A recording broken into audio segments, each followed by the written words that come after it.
We are coming in hot and heavy. Second episode of the week. Q&A episode. This is our fifth Q&A. It's our heavy hitter. It's one we love to do the most. It's the one that gets the most downloads, so you all are loving it. And it's our bread and butter. Mm-hmm. Got the boys here with me. Got Goni, got Beggs. Snacking on bread and butter, baby. Beggs snacking figuratively and literally right now. Mm-hmm. What are you eating? I'm curious. Banana nut bread. Interesting. From where? With chips in it. Brian made it. My wife. Made it. Homemade banana nut bread. Mama's a chef, boys. Did you ever have that cinnamon chocolate chip banana bread? From where? That sounds incredible. Cinnaholics in Tennessee. No. Oh my gosh. I gotta hook you up with some of that. Listen, Mad Mob. I'm gonna say it slow. Chocolate chip cinnamon banana bread. So take banana nut bread. Hold the nuts. Replace with chocolate chips, and then put a nice crust of cinnamon on top of it. Oh my god, boy! I mean, it is the most heavenly thing to eat. It absolutely will sit on your stomach like 1,000 bricks for the next week. The thing is probably like 3 by 2.5 by 2.5 inches, probably an inch thick. And you'll eat one, and you don't need to eat again for a week, but that's fine because the macros in that thing probably equal out to a week's worth of macros. That's what you have with a black cup of coffee, and just have an eye-opening dump at about 2 hours later. Oh my god! Like just a waterfall, just an absolute waterfall. Really catch you off guard. Oh, it's a cleanser. It's the most delicious cleanser. It's healthy. Cinnaholics, yeah. We don't have any in Kentucky, I don't think. I think it's just a Tennessee thing. But yeah, I do like my parents live in Tennessee, and we've had them ship us this chocolate chip banana bread. That's how amazing it is. So if you are near a Cinnaholics, you try it. It's amazing. Q&A number 5. We are primarily doing Reddit questions this time around. We are Q&A number 4, we were doing primarily Facebook. Are you telling me we don't have any questions from number 1 fan of the podcast, Charlie Brown, today? He had a quick one for us. He was, upon listening through the podcasts, he asked why we were so high on Hollywood Brown this year. He doesn't really see eye to eye. Whoa. We are high. Collectively, we are high. Ain't no we, Charlie. Old Charles. That's what I was telling him as well. Oh, hey, Charles. Ain't no we. Only one of us has him as the wide receiver 13 this year, and it's not I. Actually, Charles, one momento. We're all close on Hollywood because Charlie, he's looking it up. They didn't have ranked as high. I changed their minds. They told me off podcast. I did. Poor Charlie. Okay. I still have our wide receiver rankings. So I went to 16. Oh, gosh. No, that's not what we want. Okay. Goni went to 30, and Hollywood was 27. The ranked 27 quarterback for Goni. It's gross. Wide receiver. But you still feel good about that going, knowing what you know now? Yeah, I mean, I stand by it just because he's the value dude, and I told Charlie Brown this as well, man. He's going to have value for the 6 games that D-Hop is out. For the length of the suspension. I had Hollywood at 30. I had Hollywood ranked 30. Goni had him ranked 27. So yeah, Charlie, we are not high on Hollywood Brown. We'll let Begley explain why he individually, solely, only him is high on Hollywood Brown. Wide receiver 22 last year on the worst throwing offense in the league outside of Philly. wide receiver 2. His situation only improved. Can we all agree? His situation got better. Yeah, I can agree with that. I will do a double doink, unprecedented, that he's a wide receiver 2 or better this year. Double doink. I feel like What's your rankings? I'm not even going to research it. I had Hollywood Brown at a 30. That means I don't think he's going to be a WR2. So you're telling me he's going to be ranked 24 or better. I'm not a thong sandal. If my rankings say he's not a WR2, then I will take that doink bet. He's not a WR2. Welcome. Goni, same offer, double doink. Yep, I'm in there. Doink bet. I have Hollywood Brown outside WR2 category. Begley has him inside WR2 category. That's how you do a doink bet. Goni, you're the third party. Tell me how you feel. I mean, I'm the third party, but I'm also taking the doink bet with you, my friend. Going to reflect in the rankings. I ranked him as 27. I expect him to finish outside wide receiver 2 territory, and that's where he's going to finish. Yeah. So there you go, Charlie. Please don't group my opinions in with Begley. Let me just throw this in there. Throw it, man. Same college QB. I'm not gonna rehash it. Same college QB as in college. Hollywood got Kyler and a Heisman Trophy. Super explosive. It's him and DeAndre, and that's pretty much it in that wide receiver room. Depending on how you feel about Rondell Moore, that offense got Christian Kirk, wide receiver 26 last year, got him paid. Hollywood Brown is infinitely more talented than Christian Kirk, and he's by himself for a third of the year. Easy money. Take Hollywood. Here's my thing with Hollywood not being a WR2. I think there have been a lot more wide receivers come out of the woodwork that are going to be better than him this year. You have Drake London, who's probably going to be better than Hollywood this year. You got Treylon Burks, who has a clear avenue to be better. You've got Gabe Davis, Amon-Ra, guys like that who have clear paths to be better who weren't last year because they came on late. I don't think Hollywood Brown's going to have a bad year. I just don't think you can say you in my opinion, I have to widen the scope to the rest of the NFL as to why Hollywood is not going to be a WR2, and it's the fact that so many other wide receivers have come out of the woodwork to be successful, and I feel like it's just so crowded up there now that he is going to find his way pushed to the back of the pack with D-Hop coming back. Yeah, I mean, it could be, man. I mean, like I said, you saw that the offense can support 2. Hollywood's already been in wide receiver 2. It's wide receiver 2. So I don't know, dude. From like the 12 to 12 on, 13 on, wide receiver rooms are like the wide receiver position is so saturated. That's where I'm at. I just think there's a ton of wide receivers with WR2 potential. And he was the man. He was the man in Baltimore. He was the number 1 wide receiver there. Mark Andrews was probably the top option as far as that goes, but he's not going to be the man going to Arizona. He's a baby, too. He's a baby. You remember when he was whining? He said, "Oh, I'm tired of it. We got soldiers on the field, and we're not using our soldiers." And he was talking about solely himself. Whiny, dude. Man. Doesn't get the ball and whines. Watch Kyler Murray go down and then just the life just leave Begley's eyes. Dude, if he holds out, I'm tempted to call Arizona and throw in $20 to help pay that contract. You got to get Kyler on the field this year, man. I'm sure that'll go towards a great signing bonus. Yeah, so there we go. I mean, nice little 13-minute intro there. Yeah, they're wrong, Charlie. Draft Hollywood. Draft Hollywood very late. Get the value for him. Yeah. Don't reach. Don't reach for anybody. Just get him where he's going now. If DJ Moore is, there, you might want to reach for DJ Moore a little bit. Stop it.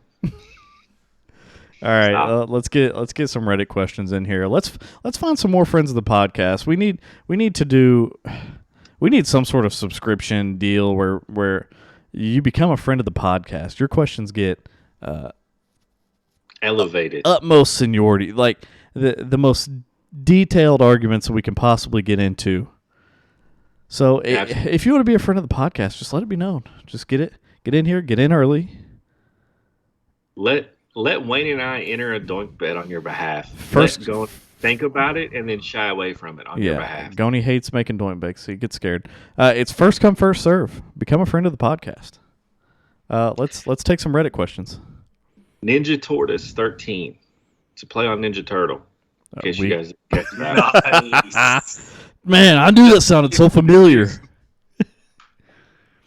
Iron Sharp here at the Mad Fantasy Football Samurai Podcast. Tortoise.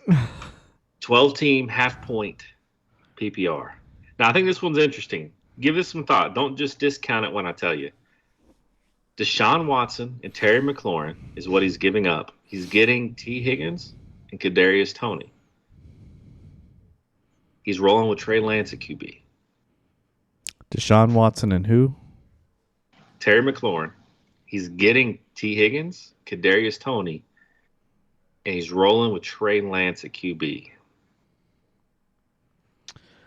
Dynasty, right?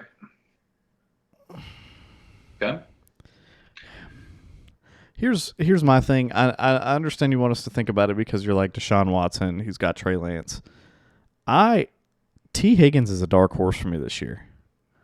Yeah, great player. T. Higgins, to me, could be a WR1. Terry McScorin, his ceiling is very capped with Carson Wentz. He just signed a big contract. We don't know what that means for him. We don't know if his shoulder's going to start hurting because he got his money. You know how it goes. Some guys when they get paid, they run their routes just a little bit more relaxed. T. Higgins is a dark horse for me this year. I think he's going to be great. You think he's best player in the straight?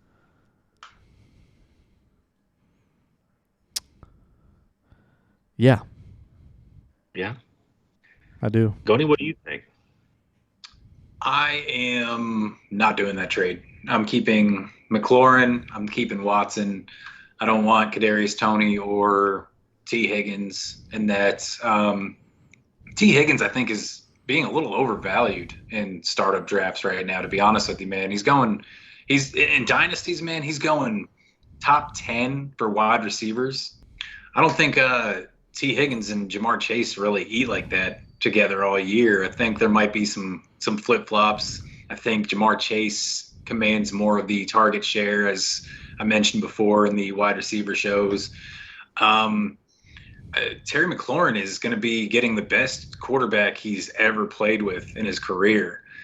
I like it. I mean, he's been a perennial wide receiver 2 candidate right now with terrible quarterback play. I think you're selling low on Deshaun Watson. I mean, given the circumstances, I know he may or may not play this year, but if you just hang on to him, you have Trey Lance to back him up anyways. You get to see what happens with him. Maybe Trey Lance explodes, maybe he doesn't, but Deshaun Watson will be back next year. And this time next year, you could be selling Deshaun Watson for more, absolutely more. Kadarius Toney's too much of a wild card for me. I know everyone's hyped off the monster game, the singular monster game that he had, and you want to see more of that. But just that combination, I'd rather stick with McLaurin. I look for him to have a pretty good year with the best quarterback he's ever had, and just future value for Deshaun Watson. If Deshaun is a multi-year suspension, does that change your answer? It won't be multi-year, I don't think. Yeah, has that ever happened? I don't think that's ever happened. No. Has anybody Trevor Bauer sexually assaulted 30 women before and been caught doing it? Dude, I understand and I don't condone that one way or another at all by any means, but let's face facts, dude. He's a superstar quarterback in the highest money grossing sport in America. They're going to find a way to get him back on the field. And it's capitalism right there is what it is. He's going to see the field. He's going to see the field for sure. I don't see him getting more than a year. So I mean, with that being said, for fantasy purposes, I'd hang on to him and try and off him next year for more than what you get now. Yeah, I mean, I started off by saying I love T. Higgins, and I think he's a dark horse this year, but I don't think I fully stated my opinion. I don't. I'm still sticking with who you got, just because I think Kadarius Toney is. I don't think he's going to be good. I'm just going to call a spade here. I'm not going to try and mince words. I don't think Kadarius Toney is going to be serviceable. I think that's a throwaway add-in. I think that's a guy that he's trying to sell high to you.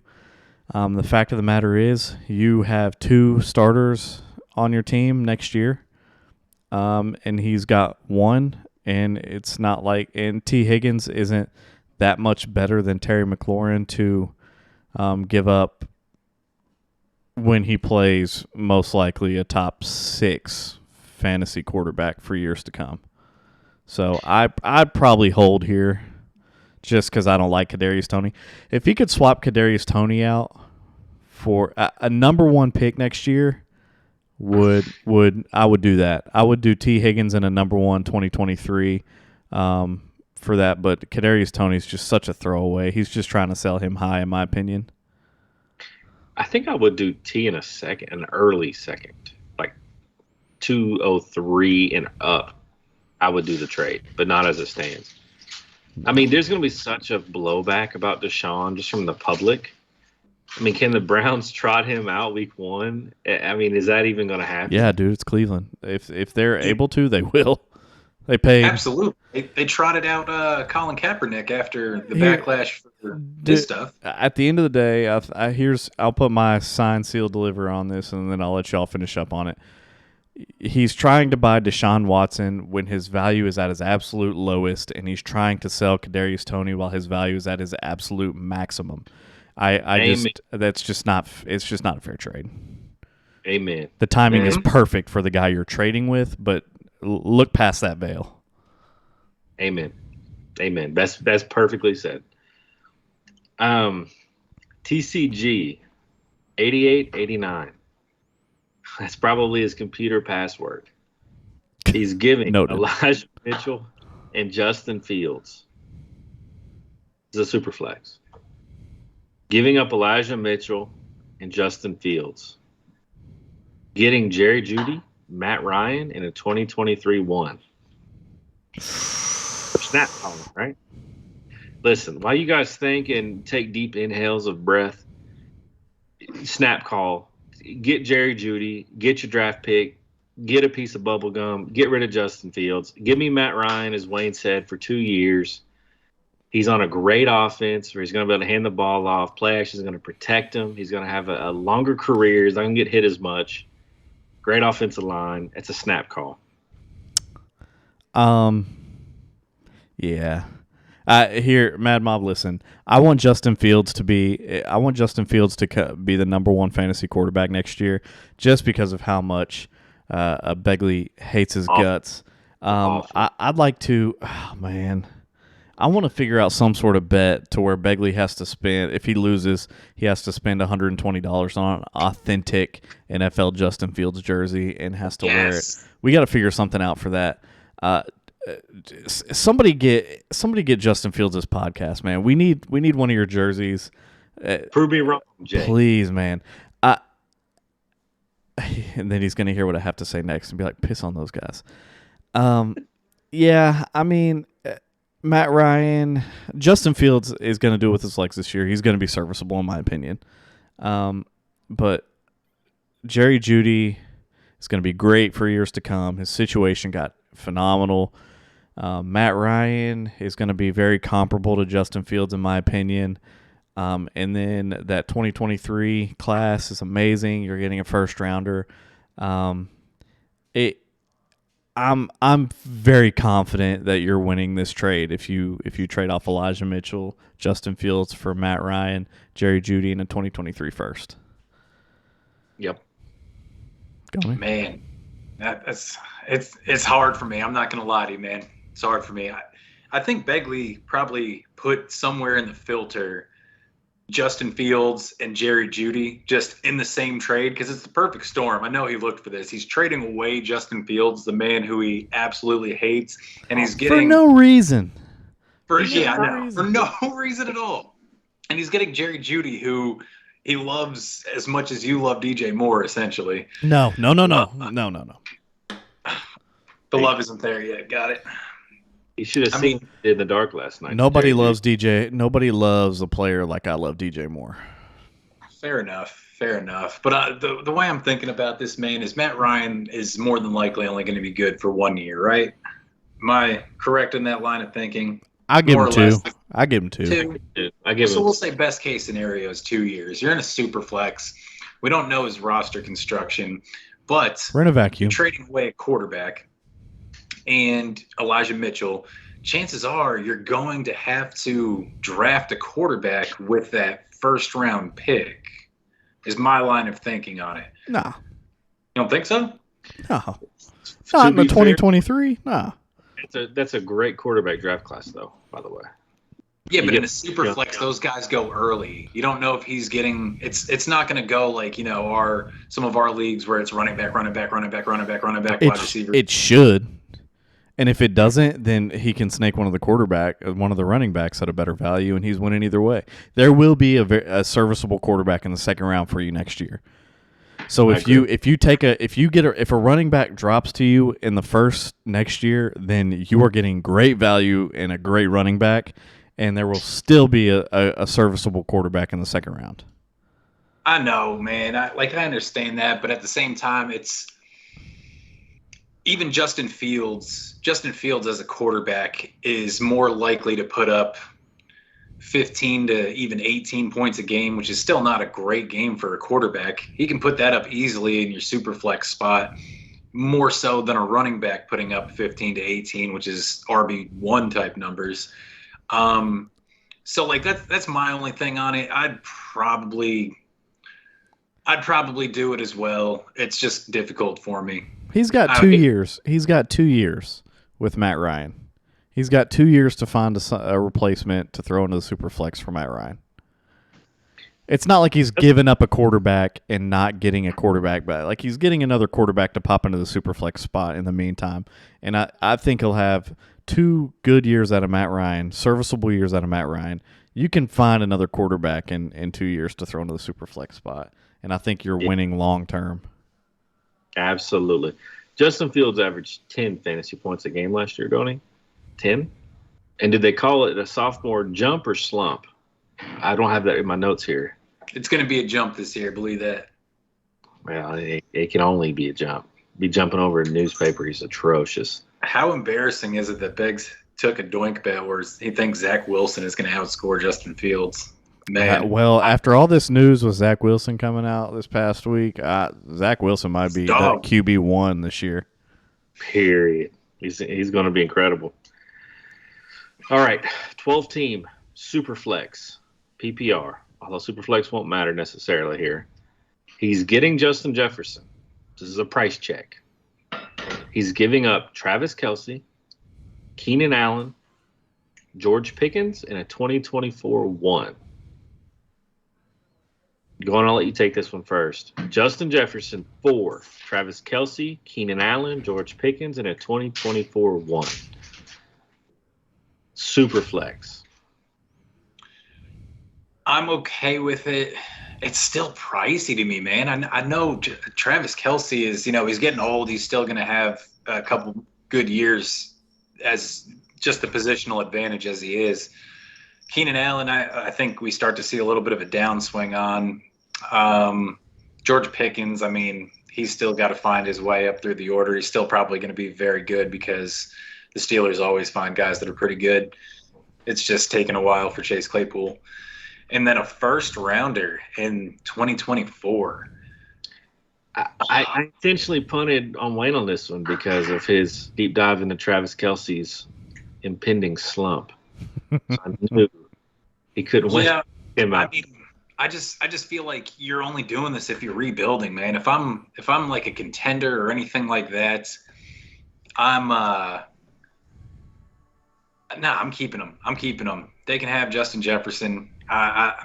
Nah, I'm good. I would trade for youth individually through those picks if I feel like I'm not going to be able to compete. Wayne?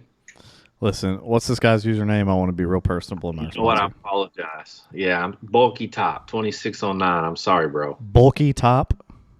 Bulky top 2609. All right. I like it. Every day is chest day. I like it. It could be Cinnaholics, bro. I mean, it could be Rocky Top. Could be a Tennessee guy. Bulky top. He hits nothing but chest and Where's shoulders. I like you, boy. You top heavy, bulky top. I did the same thing. You're right. We're kind of got on the same vibe here. Listen, Mister Top, get you Jay Jetta. He's a top wide receiver in the league, and he's going to be a top wide receiver in the league for possibly a decade. Travis Kelce, impending slump loading, slump happening soon. Keenan Allen. How old is Keenan Allen now? 30? Going to be 30 this year? 30-ish? 29. Yeah. Going to be 30 this year? Maybe. I think Keenan Allen's got one more good year in him just because of the offense. And then Mike Williams is going to start taking over. Keenan Allen, one more year in him. But on top of that, Jay Jett is going to have a better year than Keenan Allen. George Pickens, don't care about him. Throw him in the garbage. He ain't nothing right now. 2024 first. Don't care about it. It's a dart throw. Get it out of here. We don't want it. Jay Jetta, top wide receiver, the best, if not the best, the second best dynasty wide receiver. You get the youth because not only are you getting the youth in this trade, you're getting top talent youth. Sell Travis Kelce. I'm for some reason Goni's hanging on to these people. Goni's the king of wanting to get rid of when it comes to dynasty. He wants to sell them while they still have value, regardless of whether they are still serviceable at the position. Travis Kelce and Keenan Allen's value after this year is going to drop like a rock. Get top young talent while you can still trade those pieces away for it. I think that you can keep your 2024 first still. I think you're overpaying a little bit. So price check, you should keep that first round pick. But if they're extra if they're extra stubborn about it, I would still take the pick. Or I would still take the trade. Let's say this is a rebuilding move. This reads like the rest of his roster is Dookie butter. If it's a rebuilding move, then you're snap calling. You have to look at it though. It's about to be Dookie butter, and that's also the reason why I don't do it. Is he has to fill a wide receiver one? He's doing it with a wide receiver one. That's fine. He's going from Travis Kelce down to someone who's listen, probably not man. very Go good. get Cole Kmet, and you're fine. You're serviceable. He still have to work a trade for it, and look at all he's given up for Jefferson. So losing these pieces, along with Pickens, we don't know what he's going to be. I'm not saying he's going to have a crazy Pickens is rookie nothing year. right now. Okay, but he's going to be, if he trades away all those pieces for Justin Jefferson, I can guarantee you, Mr. Top, that in the 2024 draft, that pick you traded away is going to be a top 6 pick.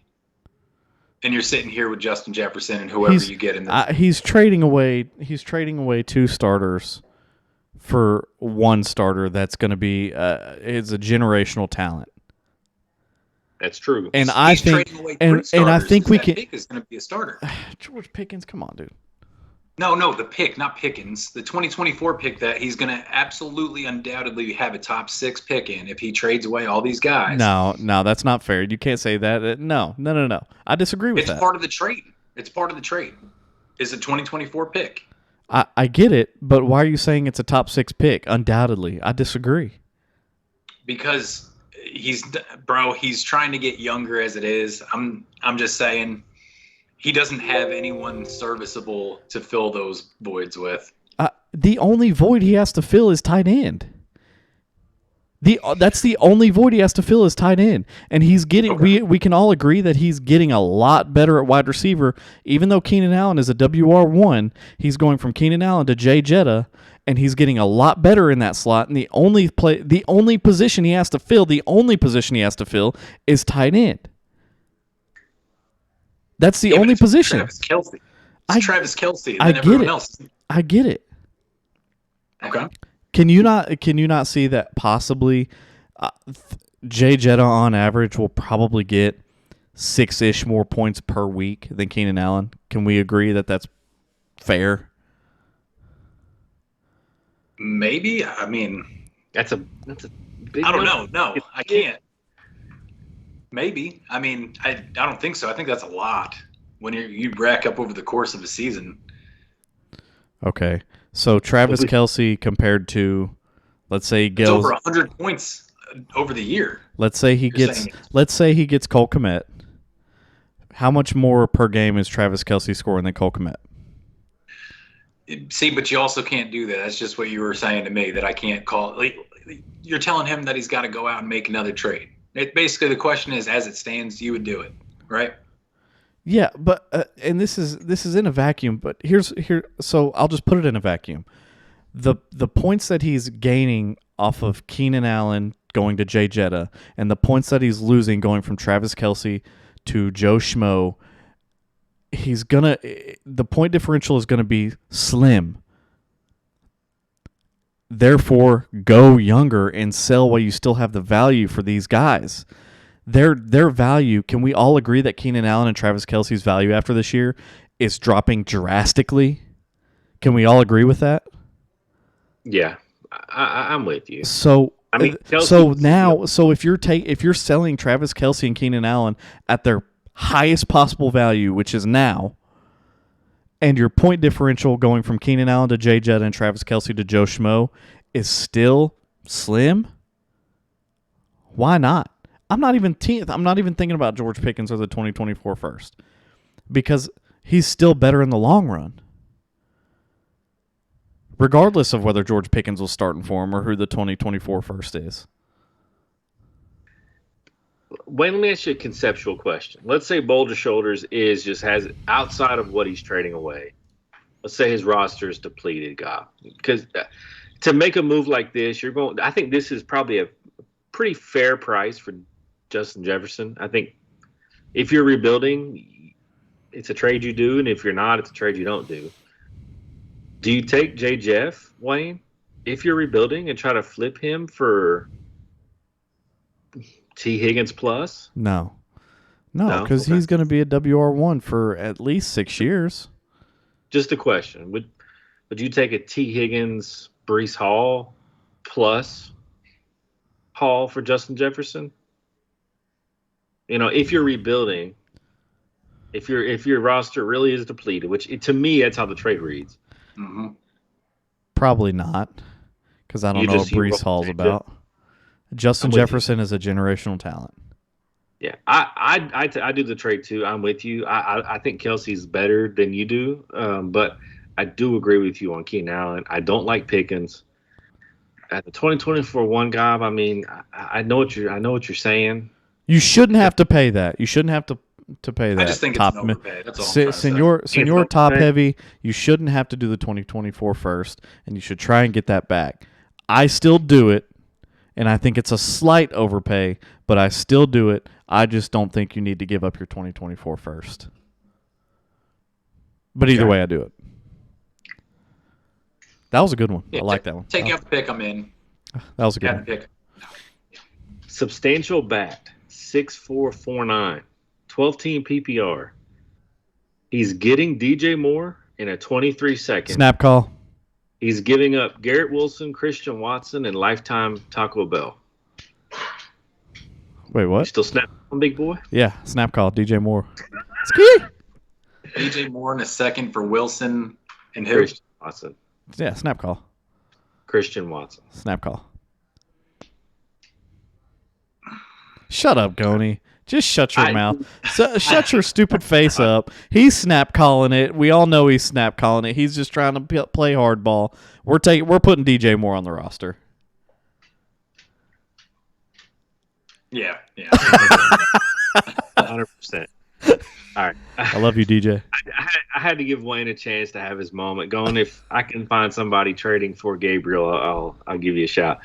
SHWA 999 says it's a 14-man PPR dynasty, one quarterback. He's in a rebuild currently, but he's targeting 2024 as the year he's going to compete. He's trading J.K. Dobbins and Jalen Waddle for Brees Hall and Jamison Williams. J.K. Dobbins and Jalen Waddle for Brees Hall and Jamison Williams. Rebuild 14-man. 2024 is the target year to compete. Why?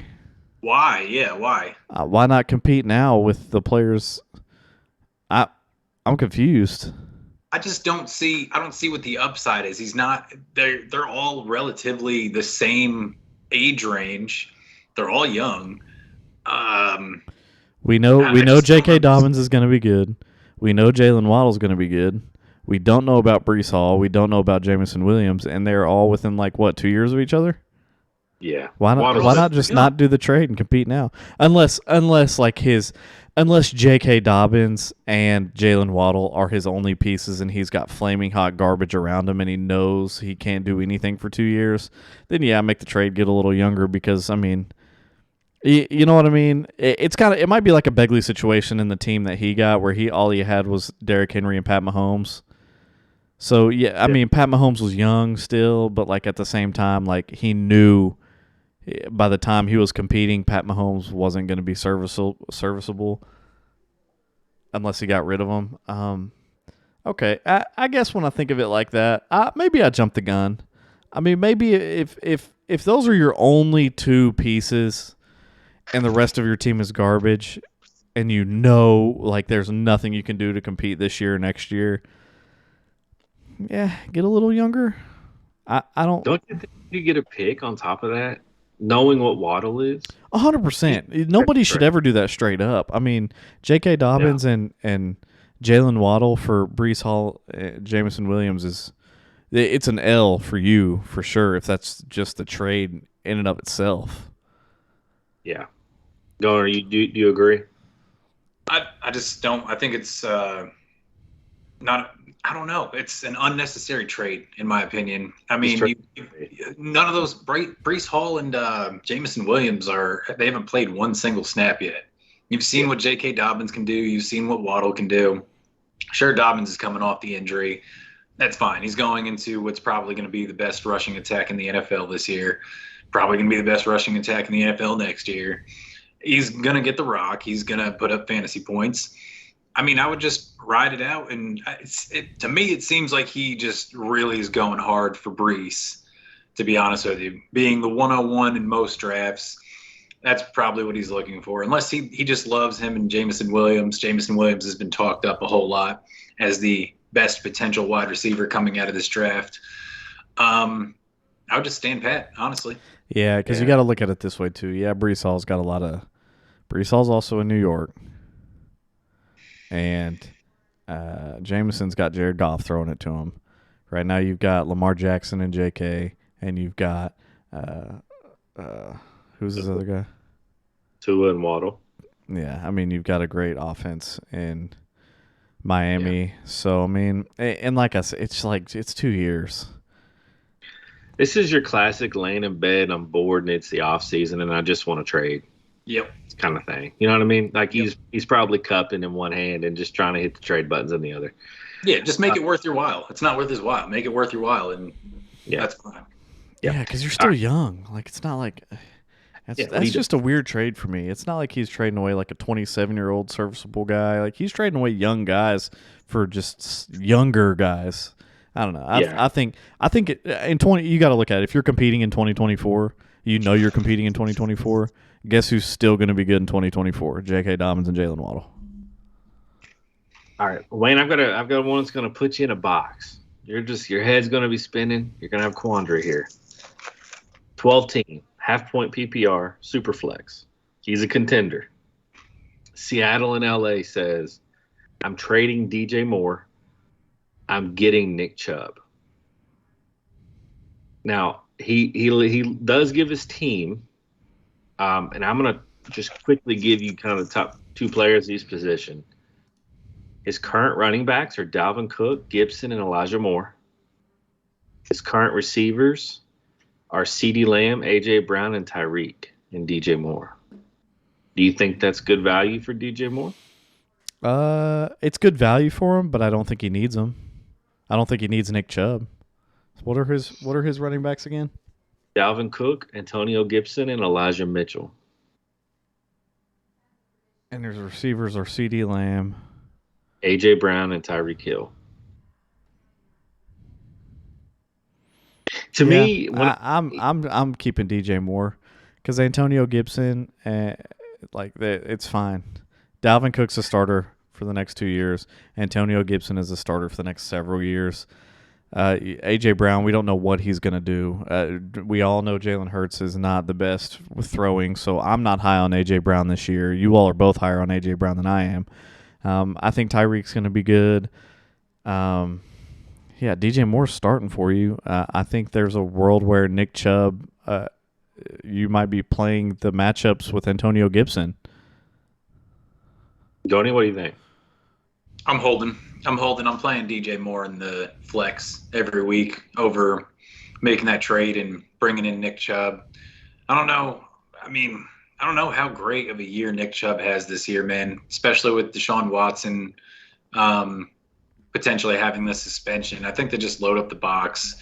I feel like the offense is going to be not great. So it's just hard for me. He doesn't catch out of the backfield. DJ Moore is only 24 years old still.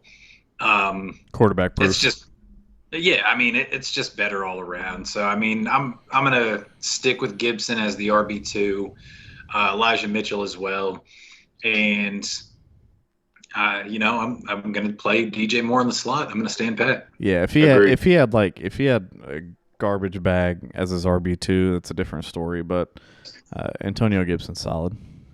Yeah. Well, a lot of shakeup with AJ Brown and Tyreek too, man. There's a little bit of uncertainty around them both. Hold DJ Moore.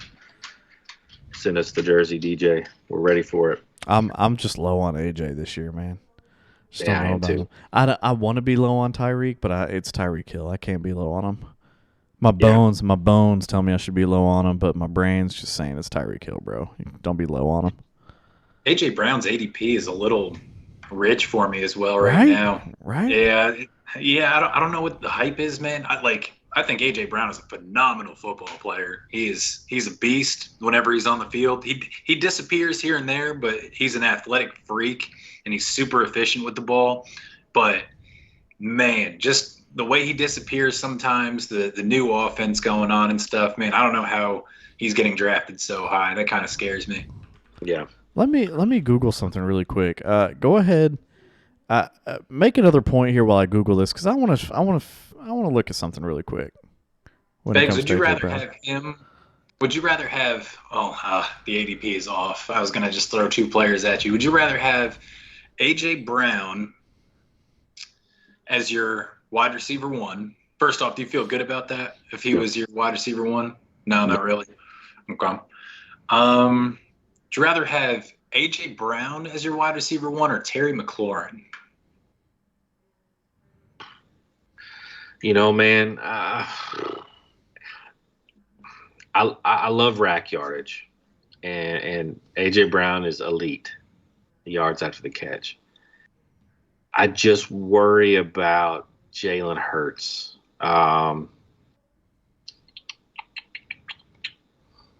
AJ Brown's been a top guy. I probably go AJ. I think McLaurin, you're hoping. You know he's a wide receiver too, but you haven't seen him break through yet. I think I go with AJ. For my wide receiver one, I'm going the other way, man. My wide receiver ones, we talked about it recently. You like that little infusion of certainty. You like the guys who are going to show up for you week in and week out and put you up points. I feel like AJ Brown's a little too boom or bust for me as far as that goes for a wide receiver one. So Terry McLaurin, as I said before, he's going to be playing with his best quarterback he's ever had. And I just look for more consistency out of him. That's all. That, like, Keenan Allen for years so far has been the absolute epitome of consistency, just PPR and people to death. And I mean, I love that for a wide receiver one. AJ Brown, he's just, dare I say, is he the new Tyler Lockett-esque kind of guy? No, totally different player, man. I mean, to me, you know, that's a guy that does a little more work in the short game, right? Uses his body and his legs to get some yak. I mean, that's what he did in Tennessee. You know, plus Jalen Hurts, you know, he's an RPO kind of QB. AJ Brown's perfect fit for that system. I just don't trust Jalen to get him the ball. Yeah, we'll see. I mean, I kind of hope Jalen takes the jump this year. I'm looking for it. It'd be more exciting for the league as a whole, man. How crazy is it that, you know, there's 32 teams in the NFL, so quarterback position is generally regarded as one of the hardest, if not hardest position in all the sports. So you've got, you know, 32 guys that are good enough in the world to play, and like less than half of them are actually really good. Yeah. You know what I'm saying? Like the top 15, I don't even know if the, you know, 13, 14, 15 are considered, you know, like great guys. But it'd just be good for the game to have another one up there. So much has got to go right for a QB to be good, man. Like, it's got to be the system. You got to have the buy-in from everybody. You got to have the OC relationship. You know, it's just a lot. It takes a village. Okay. I've got my stats here. I did a little looking up because I had to. I wanted to see why A.J. Brown was built up, because right now he is the 9th ranked. Hang on, let me change this to PPR. He's the 11th ranked receiver in PPR. So I'm looking here and I'm thinking, why? So Jalen Hurts is projected to pass for 3,400 yards. Okay? So I looked at the yardage leaders last year for quarterback. 3,400 yards puts him at rank 19 if he did that last year. What range is that? That's Taylor Heineke, Jared Goff, Jalen Hurts is where he was. So I'm thinking, okay, he was very close to what his projection is very close to what Taylor Heineke did last year. Okay, what did Terry McLaurin do last year? Terry McLaurin was a WR9. So I'm looking again, and I see that they're projecting Jalen Hurts for 700 yards rushing. Taylor Heineke didn't get anything near that. And Terry McLaurin was also that dude in the offense. And we've still got Devonta Smith in Philadelphia. So I'm confused why people are projecting A.J. Brown at the 11 while they're saying Jalen Hurts is going to have an abysmal passing year, is going to rush the ball more. It's got a more crowded receiver room than what Washington had when Taylor Heineke threw for the same yardage that they're projecting him for and could only come up with a WR9 in Terry McLaurin.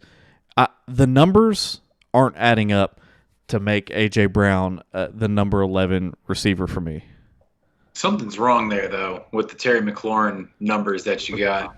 Terry McLaurin finished as the wide receiver 25 last year, broski.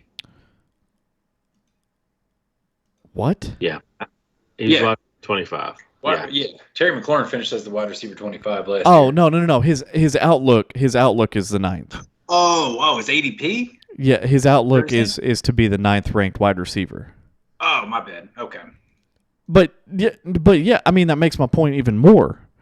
Is if Jalen Hurts is projecting to throw for what Taylor Heineke did last year, and he only supported a wide receiver 25, how the numbers just aren't adding up. Like, how can you say Jalen Hurts is going to throw 3,500 yards, rush for 800, and still manage to support a WR1? You know what I'm saying? Yeah. Like, Devonta Smith is still going to get his. It's rich. Dallas Goedert's going to get his. I don't. It's not. The numbers aren't adding up to make A.J. Brown as high Target as. share, man. What if he gets like a 28 to 30% target share? I could see it happening. It's just he's too inconsistent for me to buy in and believe that he's going to get there. But I mean, if he gets a 30% target share, we're going to see the pass attempts go up this year. I think Jalen Hurts gets over 3,400 yards. It's only 200 yards a game. He didn't last year. No, he didn't last year, but he also didn't have a stud number one wide receiver on his team. He had a rookie. He had Jalen Rager. And Dallas Goedert. I'm sorry, Mad Mob. I took the most circuitous route to get to the point that I was trying to make. I'm selling AJ Brown. It's fair. Like I said, he's too rich for my blood, anyways. I'll come away with him in 0 startup dynasties, and be fine with it. Yeah, agreed. Hamilton Fire. I think this is a very good one. Said, would you rather have Eckler for a 23-1 or McCaffrey for a 23-1 and 2 seconds? Eckler for the 23-1. Easy? Eckler easy, or are you thinking about it? So he's trading Austin Eckler for a 2023-1. What are you saying here? The way it reads, I'm assuming he has a 2023-1, and he can either get Eckler or McCaffrey for it. But McCaffrey is going to cost him a couple seconds as well. Okay. CMC. I got that wrong. I'm going CMC. Yeah. So he's trading a 2023 first rounder and 2 second rounders for CMC. Yes. Absolutely. Or he can keep his 2 second rounders and trade his first round pick for Eckler. Nah, CMC's a league winner when he's healthy. Send it. And he's 2 years younger, man. What would it take for the pendulum to swing in Eckler's favor there? Here's the thing with Eckler too. Before I answer that, the Chargers just drafted Eckler's replacement. Yeah, he's a ticking time bomb. What would it take to sway? Yeah, I mean, what if CMC's price jumps up to say a 2024 one and a 2023 one? Do you still take CMC to go Eckler? CMC's just different, dude. Goni? I mean, either way, you're looking to win a championship. I was trying to see a world where, I can just get away with paying the 23 first and then win a championship with Eckler, but then you don't know what's going to happen the year after. I mean, he could still be good because he's not really like a big bruising running back taking a million hits. I would see if I could get Eckler for like 2 2023 second round picks. He's already got 2 of them. Yeah. And a 2024 one. Okay. Fair enough. So essentially a CMC trade, but just transfer your 2023 one to 2024. Fair enough. I wouldn't do that. If I have Austin Eckler, I'm not doing that. But I mean, if the dude's obviously looking to off Eckler while he still can, it's worth a try. Yeah. Give me CMC. Yeah, I'm with you guys. Yeah, 100% CMC in a vacuum. It says 12-team PPR Superflex tight end premium. 12-team PPR Superflex tight end premium. Joe Mixon in a late 23-1 for Kirk Cousins, Hollywood Brown in a 24-second. It is Superflex. Yeah. Cousins, Hollywood Brown, and what? Joe Mixon in a late 23-1 is what he's giving up. He's getting Kirk Cousins, he's getting Hollywood Brown, and he's getting a 2024 second. No, I'm keeping Joe Mixon in my first rounder. I like Kirk Cousins here, man. I think Kirk Cousins is it's a super flex. Oh, man.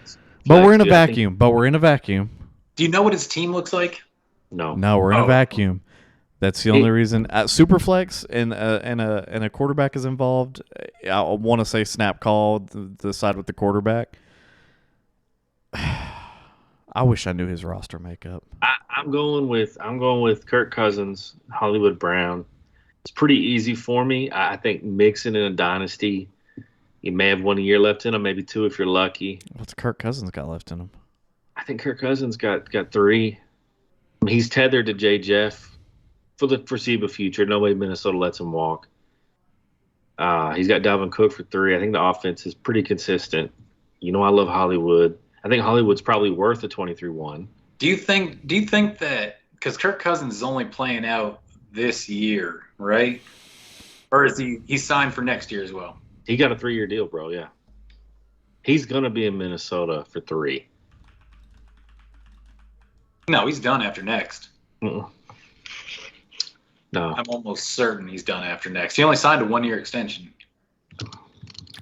I'll look it up real quick. He's an unrestricted free agent in 2024. Yeah. Okay, so this year, next year. 2 more years. Yeah. Okay, so there's no way they sign him for $40 million after that. Well, to be fair, he's got a weird contract. It's a very weird He's contract. A restricted free agent, but he's technically got a cap hit on Minnesota through 2025. So it's Wayne. I don't know if you can make heads or tails of it, but it's actually kind of a weird contract. They just spread out the cap hit. Yeah, no, he's an unrestricted free agent in 2024. They just he just Bobby Bonilla'd it. Yeah. Okay, fair enough. Yeah, they just spread the cap hit so they can stay under the salary cap. I'm probably keeping Joe Mixon, honestly. I would go for the quarterbacks in, a super flex league. I'll probably keep Mixon, keep my first, and go get a quarterback with that first if I need one like that. Yeah. If you have 2 starting quarterbacks, if you already have a starting quarterback in your super flex spot, I'm keeping Joe Mixon into my first. I just RB1s are at a premium. Joe Mixon as an RB1 will be for the next 2, maybe 3 years. And that 2023 class, if you need a quarterback, there's plentiful in there. If you need a running back, they're plentiful. Yeah. So unless you've got nothing, like no quarterback in that super flex spot, I'm holding. Yeah, I mean, I make the trade. Still, I think Kirk Cousins is your second QB. You're getting 2 top 12 guys, probably. AZ United says 10-team, super flex, PPR. It feels like he's in a contending spot, meaning he's going to make the playoffs, but he doesn't think he can win it all. He's considering trading Jonathan Taylor for Jalen Waddle in early 23-1 and a late 23-1. Waddle and 2 first for Jonathan Taylor. 1 is early 2023. You guys doing it? Done. Sell it. Easy. That easy? Yeah. Best asset in fantasy? You're shipping it. He's the best asset in fantasy this year, man. You don't know what happens on a year-to-year basis. Wayne, I probably get on his nerves sometimes with it because I'm usually talking about, and he mentioned it recently as well, that I like to not even necessarily sell high on guys all the time, but there's certain things when you get some value out of a guy, you have to take it. And if you don't think you're contending, if it's an early 2023 one, you're getting a young stud wide receiver, and then you're going to get 2 good shots in a great class.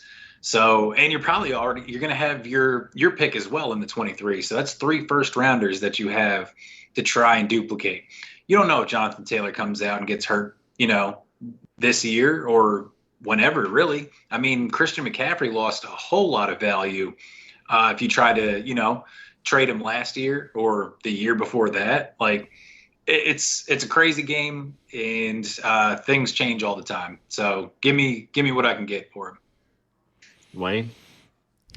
But he's not taking Jay Jetta for Travis Kelce and Keenan Allen.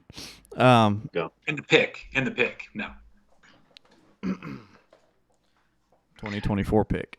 You said he's very clear that he's in a rebuild, right? No, he's making the playoffs, but he doesn't think he can win it all, is what he said. He's making the playoffs.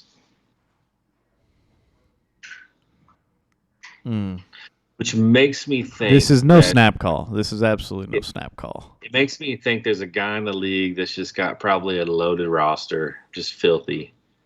and it's kind of everybody playing catch up. See, these are the ones that are hard to do. Is like no one. It's going to take a king's ransom for like Wayne, for example. Wayne hates even the thought of coming off of a superstar guy, a Jay Jeff, a Jamar Chase, a Jonathan Taylor. Like, Of course. they're hard decisions to make. Yeah, they're hard decisions to absolutely. make. Of course they are. That's why they need help, Goblin. No, I understand. They're very hard. I'm three- just saying that it's three first round picks next year. 2. Well, he'll have 3 total. Assuming he may have traded it off at some point. We don't know. Man, well that if you've got 3 first round picks, you're trading for 2, and you've got your third. I'd do it. If you don't have your first anymore, and you only have 2, you only have the 2 that you're trading for. I don't know that I do it. A bird in the hand's worth 2 in the bush, boys. I mean, Jonathan Taylor's the best fantasy asset. You struck gold. You know you're getting 3 more elite years out of him. You guys taught me. 2023 picks, as good as they're projected to be, they're still dart throws. You just don't know. Why would you trade away a proven asset that it's the golden nugget we're all digging for? You have it. Why not keep it and use it? All you have to do is make the playoffs and get lucky. Making the playoffs is the hard part. Then it's luck. I mean, he might. If he knows that, sorry to interrupt you, Gone. If he knows beyond a shadow of a doubt he's not winning the league, then what are you playing for? Might as well sell your assets for the dart throws. But if you get in the playoffs, anything can happen, man. I get it, man. I get it, Beggs. You had a better regular season, and I beat you. We beat you in the playoffs, and we won the championship, man. Let it go. I get it. It was luck, if that makes you feel good. For Mad Mob, we played Begley 3 times total last year, including the playoffs, and beat them every time. But for some reason, it's luck that we got better. We get it, man. But if you're convinced that you are not winning the Super Bowl, then what are you playing for? Go try and get better. You know what I mean? Don't sit on Jonathan Taylor to not win a Super Bowl. If you got Jonathan Taylor but you're not winning a Super Bowl, then you got the best asset in fantasy and you're not doing anything with it. Try and get some. I mean, try and better your team to win the Super Bowl. I mean, it's point. If you got the best asset in fantasy and you're not winning with them, then sell them to try and get other assets to win. Multiple pieces, yeah, multiple pieces. You can even, if he's getting an early and a late 23 pick, and he's got his own pick, he can even package those 2 back picks to move up and get 2 early picks, essentially. Say he's trading for the 3 and like the 9 or so, and his pick is going to be the 7. He can package his 7 and 9 to move up to like a 4. Sure. But the late pick tells you that he'd be trading Taylor to a contender, right? Are you blocking yourself? Are you essentially strengthening a competitor enough to where you know you're playing catch up with them for the next years? See, that trade mentality right there is just the most frustrating trade mentality that I ever have to deal with. Don't look on other people's plates. If a trade makes you better, you can't worry about what else happens. You need to make yourself better. Too many times in fantasy leagues do people stay in the gutter because they're scared they're going to make someone else better. If a trade makes your team better, if your team gets better with a trade, you can't worry about anything else. Your team got better. I hate it when people just look, yeah, but if I do this trade, then look at their team. No. Did the trade make you better? Then you won. Then you're a better team. Sure, in theory, but in this case in particular, you're giving up a surefire thing for maybes. Beggs, though, at the same time, man, going into last year, it would have taken a king's ransom before Najee even stepped on the field to have gotten Najee, correct? Sure. He's not worth what he was at the beginning of last year. He's still a great running back. He's super young. He's got all kinds of talent and promise, but Roethlisberger retired. Their O-line didn't get any better, and he's not going to garner the same hype this year. What if Matt Ryan retires next year? Or, like I said, it's a crazy game. Things change all the time. Just because a guy has a good season or a couple good seasons and stuff, and he plays one of the hardest positions or, on your body, It sure does. It's just, it's tough. It's tough. And I feel like they're going to use Matt Ryan. I mean, it was like it was when the Colts came out onto the field, the game plan was hand the ball off to Jonathan Taylor, hand it often, hand it every time, hand the ball off, 3rd and 78, and handing the ball off to Jonathan Taylor. They have a better quarterback this year. I understand that they don't have the best receiving core, but you got to think like they signed Matt Ryan. They got rid of Carson Wentz did a perfectly good job at handing the ball to Jonathan Taylor. So if they plan to just do nothing but hand the ball off to Jonathan Taylor this year, there's no point paying more money to Matt Ryan. You could have gone out and got an XFL player to hand the ball off to Jonathan Taylor. Wentz was the best in the league last year at handing the ball off to Jonathan Taylor. They went out and got a better passer for a reason. Obviously, the game plan is still run the ball, but it's not going to be running the ball as much as they were last year. Otherwise, they just would have kept Carson. I'm of the mindset that playing with a better quarterback makes you better. Beggs, I got a question for you. What would it take for you to sell Jonathan Taylor? I'd like to have a little more proven production than 2-1s and Waddle. I would happily give away the late one to get a proven player. Like if you take Hollywood Brown, inject him in here, get rid of the late one. That's what I think Hollywood's worth is a late. So Waddle, Hollywood, and an early first. Yeah, because to me, I'd rather have proven production because, again, get to the playoffs, whatever happens after that happens. But if you can get to the playoffs, I think Taylor is a guy that can get you there on the year over year for the next 3 to 4 years. Interesting. We played Jonathan Taylor. We played Jonathan Taylor in the Super Bowl, and he didn't do so good. No, but he got him there. I mean, this guy lost in the Super Bowl 2 years in a row. His team's pretty stacked. It is. That's all you can hope for. He lost twice in a row. That sucks, but that's just the way it shakes out. If you get there, that's all you can hope for. It's all gambling, man. You're rolling the dice. Best of luck to you getting there this year, man. Hey, likewise, man. Thanks, bro. Anyway, I'm holding. They're staying AZ United, but that's a good one. Last one for the show, I think. Are you guys okay with this being the last one? It's fine. B. Brown, 05-2022. 12-team Superflex 1-point PPR. He's giving up a late 23 first, which kind of keys you in. He's a contender. Pat Freiermuth and Joe Mixon to get Mark Andrews and Leonard Fournette.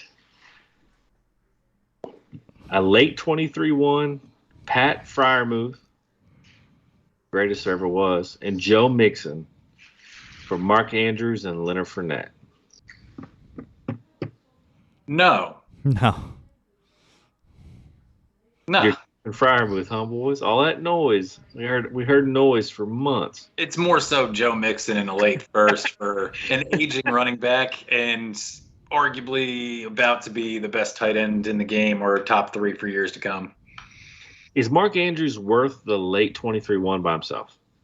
It's worth more. Worth more. So is he worth, say, Freiermuth in that? Or is he worth Mixon in that? Oh, Mixon gets a little pricey. Yeah, Mixon's just he's an RB. He's going to be an RB1 for a couple of years. If he can get Mark Andrews for a 2023 first and Freiermuth, snap call that thing. Joe Mixon is where the issue is. Joe Mixon's the reason I'm holding. Freiermuth is nothing to me, man. The thing he's going for the win this year though, right? He's saying he's got a late 23-1, so that's assuming he's contending, which is why he's probably pushing for Fournette this year. Yeah, I mean your team. If you make the trade, your team probably gets better this year. We all agree that Leonard Fournette's going to have a good year this year. Mark Andrews is definitely going to have a better year than crappy Freiermuth. So your team gets better this year, yeah. Leonard Fournette's going to drop like a rock after this year, and you're going to wish you still had Joe Mixon in your 2023 first. But like, if you want to go balls to the wall, all in for this year, the trade, in my opinion, makes you better this year. Yeah, I mean that's only how we this run our year. team. We look at that first round pick as it's just the 12th pick in the draft, right, Beggs? Just 12th pick in the draft. Just the 12th pick in the draft. That's fine. If you're gonna go out and get your pieces to win a championship team, I can't blame you for it. I mean, go ahead and do it. Like Wayne said, you're better this year. You have a higher probability of winning yourself a Super Bowl. It's just a little rougher next year when you're looking for a running back to replace Fournette. But you know we'll what? worry about that next year. Yeah, I mean, if you have the title of defending champion next year, it makes the sting of sucking a little less painful. Yeah, your name's on the trophy. You got the money. I mean, you're good. Yeah, your team's better this year for sure. Right, Bex? Is there a world where Leonard Fournette is decent next year, where the Bucs rely on the run game? Not if Tom Brady ain't there. He's under contract. That's fine, but Tom Brady might not be there. He was good in Jacksonville, though. He was good. He was okay. There's a reason the Bucs spend every third round draft pick on a running back. We're always ready to slot a new guy in. All right, fair enough. I thought y'all'd hear Mark Andrews and jump all over it. Yeah, I don't know about all that. Yeah, that's all we had on Reddit, boys. Anything else from you guys? Nah, I'm no Facebook today, man. We were doing strictly Reddit. All right, except for friend of the podcast, Charlie Brown. We got your back. Yep, Charlie. All right, Q&A. This was a good one. Q&A 5. We got Goni on vacation, leaving for Seattle Saturday, but we got y'all covered. We went ahead and recorded the meat and potatoes episode for Sunday. So we will have that content coming up Sunday, and then he gets back on Wednesday. Still have some family in time, so we'll try and get a Q&A late next week, and still continue to try and get these meat and potato episodes posted every Sunday. We want to make that kind of like clockwork, at least before the season starts. When the season starts, it's just your notifications are going to be blowing up from all the episodes that we're going to be throwing down. It's going to be a good time. This is our first season podcasting. This is going to be. I'm excited for it. I can't wait. I'm going to be watching football. Super excited to get on the horn. I'm super thrilled with where real life has taken us, and the fact that I got a job working from home. Goni's on first shift. That was the only bad thing about, because me and Goni were both on second shift. We couldn't watch any Thursday night. We couldn't watch any Monday night. We would have had trouble linking up with Begley because he was, on first shift. So all the cards are falling in our favor to be a very consistent and knowledgeable podcast for you all this season. I'm super excited about it. I know they are too. This podcast is like the center of our conversations most of the time when we're talking. So we're all in. We're really excited about it. We appreciate everybody that's been in from the jump and everybody else that's going to get in. And we're just getting started. Season ain't even started, and we're just rolling. Twitter at MadFF Podcast. Email madffpodcast@gmail.com. YouTube, Mad Fantasy Football Podcast. Facebook, Mad Fantasy Football Podcast. Reddit, Mad_FF_podcast. Find us. Ask us your question. We are here to help. Give us ideas for episodes. Whatever y'all want to know, we are here for you all. We appreciate you. Mad Mob, we're out. Later, boys.